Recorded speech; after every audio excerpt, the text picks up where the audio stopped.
Welcome to Project Zug. I'm Rabbi Avi Killip. I'm the director of Project Zug, and I work and teach at Machon Hadar in New York City. Perhaps more importantly for this class, I'm also the mother of 2 children. My son is about to turn 4, and my daughter is 16 months old. And in so many ways, I'm aware that I am just at the beginning of this parenting journey. When my son was born, I had a lot of Jewish friends, and they were an incredible support system to me. They gave me advice about where to buy diapers, they talked to me about sleep training, came with me to the park. But we never really got a chance to talk about what it meant to us to be parents, to talk about how our Judaism influenced and interacted with our parenting, and how we wanted our Judaism to influence our parenting. Many parents who are looking to answer these questions turn to Kfeller.com. Kfeller is an incredible website and online community of women and parents looking to find a Jewish twist to their parenting. I'm excited to be making this class as a partnership between Project Zug and Kfeller.com. This course is designed to offer you one step deeper into those questions, to give you a chance to look directly at Jewish texts and to discuss those texts with another Jewish parent. This course is designed to be learned in Chavruta. Here's how Chavruta works. You'll call the other parent. You can either meet in person or you could call each other on video chat.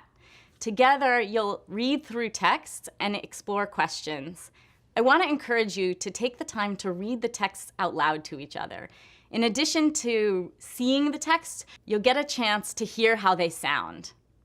Before you move on to the questions, take a minute to think of your own questions. What does this text mean to you? Do you agree with it? Is there something that surprises you? And then you'll look at the questions that I've picked out. I've tried to select texts and questions that I found meaningful. You may find entirely different answers and questions in these texts than the ones I saw.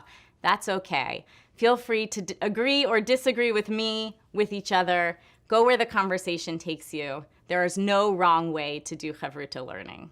In this session, we'll take the time to discuss the ongoing struggle to give our children the support that they need while simultaneously giving them the space to make mistakes and grow and change into the people we want them to become. This week, we'll look at 2 stories. The first is a story of a mother and her baby. It's a story of a mother who holds her baby close for 3 months and then does everything she can to prepare him to go safely out into the world. This is the story of baby Moses. And we'll be looking at the scene where Moses' mother places him into a basket and then places that basket into the Nile River to send her son off to what she hopes and believes will be a better and safer life. We'll read this story as a metaphor. We'll ask what it has to teach us about the experience of separating from our children, the fear that's caught up in that, and the trust that we need in order to give our children the space to travel into the world. You'll get a chance to share your own stories of separation from your child. When was the first time you left your baby with someone else? How did you prepare for that moment? What did that moment feel like for you? What kind of baskets did you build for your baby before sending them out into the world? In the second half of the class, we'll look at a story from the holiday of Purim. It's the story of Queen Esther. Now, Queen Esther was raised by her uncle Mordechai, and Megillat Esther, the Bible, is very clear about the fact that Esther has no living father and no living mother, and that her uncle Mordechai steps into this role as parent for her.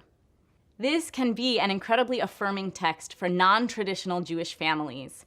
Non-traditional Jewish families are not new or modern. They go back as far as the Bible, and Esther, of course, will become one of the greatest Jewish heroes of all time.